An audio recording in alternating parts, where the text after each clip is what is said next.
처음에 AR 개발을 할 때 AR 코어를 써야 할지 AR 키트를 써야 할지 대체 뭐가 더 좋은 거고 뭐가 다른 건지 가장 대표적인 AR 개발 SDK인 AR 코어와 AR 키트를 비교해 보려고 합니다. AR 키트는 17년 6월 애플에서 발표한 AR SDK이고 AR 코어는 18년 3월 구글에서 공식 출시한 AR SDK예요. AR 코어가 AR 키트보다는 조금 늦게 발표하긴 했지만 사실 구글은 그 전에 탱고 프로젝트라고 AR 플랫폼이 이미 있었어요. 그 기반 기술을 이어받아서 자연스럽게 AR 코어로 넘어온 거라서 엄밀하게 얘기하면 구글이 애플보다 늦었다라고는 할 수 없긴 하죠. 근데 또 하지만 AR 키트가 나왔기 때문에 AR 코어가 좀 부랴부랴 나온 감이 없지 않아 있긴 해요. 그래서 시기로 봤을 때 AR 코어와 AR 키트는 비슷하다고 할 수가 있고요. 이때부터 AR 관련된 연구가 좀 더 대중적이고 본격적으로 진행되기 시작했습니다. 먼저 지원 기능부터 볼게요. AR 파운데이션이 지원하는 AR 코어, AR 키트의 기능들이 실제 각 SDK의 모든 기능들은 아니에요.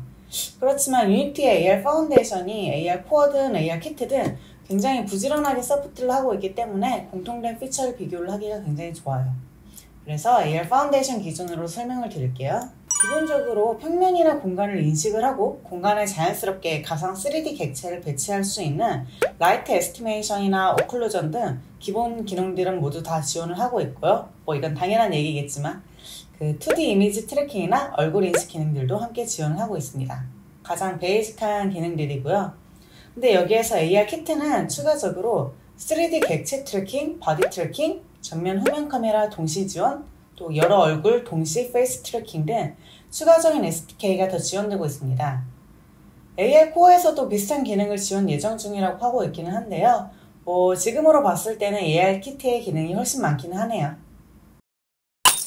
SDK 단에서 이런 기능들을 지원을 해주지 않으면 아무래도 인식하는 알고리즘부터 전부 개발해야 되다 보니까 좀 어려울 수 있기는 해요. 제가 AR 코어 이용을 해가지고 아이 트래킹 기능을 만들어 보려고 했는데 기능이 지원되지 않았기 때문에 결국 만들지 못했기 때문입니다. 그래서 기능 면에서는 AR 키트의 승입니다.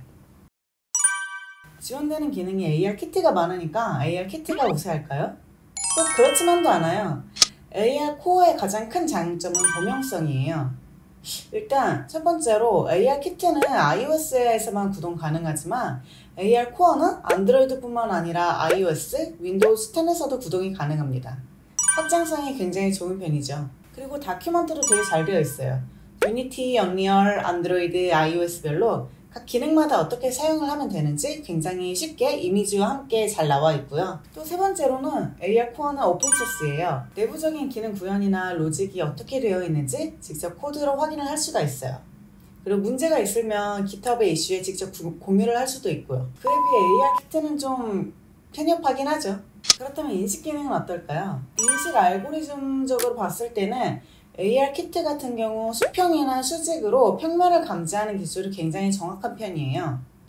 반면에 AR 코어는 피처 포인트를 최대한 많이 찾아내고 매핑된 공간 영역을 빠르게 확장해 나가는 형식의 알고리즘을 채택을 하고 있습니다. 추구하고자 하는 알고리즘 방향이 조금 달라요. 그래서 정리하면 AR 키트는 좀 더 정확하게 인식을 하려고 노력을 하고 AR 코어는 되게 빠르고 더 넓게 공간을 인식하는 것을 알고리즘의 주된 포인트로 잡았습니다. 하지만 이런 알고리즘의 세세한 부분은 AR SDK로 개발하시는 분들은 크게 느끼지 못하실 수도 있어요. 사실 이보다 더 중요한 거는 타겟 디바이스예요. 입력으로 들어오는 카메라 영상이나 센서 값이 보다 정확해야 알고리즘의 성능 자체도 높아질 수가 있긴 하거든요.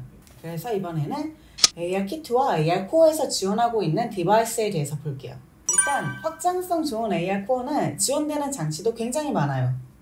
구글, 하웨이, LG, 삼성, 샤오미, 아이폰 등 굉장히 많은 제조사의 디바이스를 지원을 하고 있어요. 일단 이 자체로도 엄청나요. 스펙이 전부 다른 디바이스를 모두 다 지원한다는 것 자체가 진짜 쉽지 않은 일이긴 하거든요. 역시 구글은 이런 건 되게 잘하는 것 같아요. 이게 디바이스마다 하드웨어 스펙이 다 다르기 때문에 성능도 굉장히 차이가 크고요. 뎁스 값을 에스티메이션 하는 뎁스 API를 지원하는 디바이스도 있고 지원하지 않은 디바이스도 있고 뎁스 센서가 들어가는 것도 있고 안 들어가는 것도 있고 그래서 당연한 말이지만 고해상도를 지원하고 ToF 센서가 들어가 있는 디바이스에서 AR 인식 성능이 가장 좋게 나옵니다. AR 키트의 아이폰도 한번 봅시다. 애플에서 만든 SDK를 애플에서 만든 디바이스에 적용하니까 당연히 최적화가 잘 되어 있겠죠. 그 외에도 애플이 AR을 잘할 수밖에 없는 하드웨어 스펙을 가지고 있어요. 전면 카메라에는 트루 뎁스 카메라가 있어요.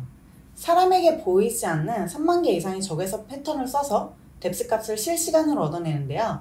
이것을 통해서 정확한 얼굴 데이터를 수집을 하고 인식을 할 수가 있게 됩니다. 그래서 AR키트에는 동시에 여러 개의 얼굴을 트래킹하거나 얼굴 표정을 만들어내는 블렌드 쉐입이 굉장히 정교하게 동작을 할 수가 있습니다. 이 블렌드 쉐입을 사용을 하게 되면 어떤 3D 오브젝트를 얼굴 위에 올리더라도 그 사람의 표정을 되게 섬세하게 따서 움직일 수가 있게 되거든요. 그리고 후면 카메라에는 라이다가 있습니다. 이 라이다는 뎁스 값을 얻기 위한 센서로 사물의 레이저를 쏘고 빛이 반사되어 돌아오는 시간을 통해서 사물까지의 거리값을 측정을 하고 있습니다. 아이폰에 있는 라이다는 나노초 간격으로 빛을 발사하면서 빠르게 고해상도의 뎁스 맵을 만들 수가 있게 되는데요. 그렇게 되면 AR 세계에서 공간을 분석하고 인식할 수 있는 능력이 훨씬 더 빠르고 정확하게 향상됩니다. 3D 환경을 매핑하는 성능이 굉장히 증가하는 거죠. 그래서 표면들을 정확하게 인식하고 놓여져 있는 물체의 뎁스 값을 정확하게 인식하기 때문에 자연스럽게 AR 객체가 배치되고 몰입도 높은 AR 랩을 표현할 수가 있게 됩니다.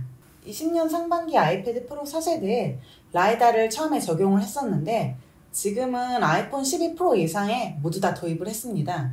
그 공식 홈페이지에서도 보면은 라이다 센서와 AR에 대한 홍보가 적극적으로 들어가 있는 것으로 보아서 애플이 얼마나 AR에 진심인지 알 수가 있겠는데요. 이전에도 애플이 AR 생태계를 잡기 위해서 이런저런 특허나 기술 협업 같은 것도 되게 오랫동안 긴밀하게 작업을 해오고 있었거든요. 근데 이렇게 소비자의 디바이스까지 직접적으로 들어간 것으로 보아서 본격적으로 AR 서비스를 한 준비가 다 된 것 같아요. 이게 어쩌다 보니까 마지막에 AR 키트에 대한 이야기가 많았는데요. 사실 AR 코어나 AR 키트나 아직도 한참 개발되고 있는 SDK라서 당장 어느 것 하나가 진짜 좋다라고 판단을 할 수는 없어요. 앞으로 이게 계속 엎치락 뒤치락 하면서 발전해 나갈 것 같아요. AR 키트 같은 경우 AR이 디자인 요소도 중요할 텐데 그 감성 한 스푼 더한 애플이 어떤 AR 컨텐츠로 AR 붐을 일으킬지 기대가 되고요.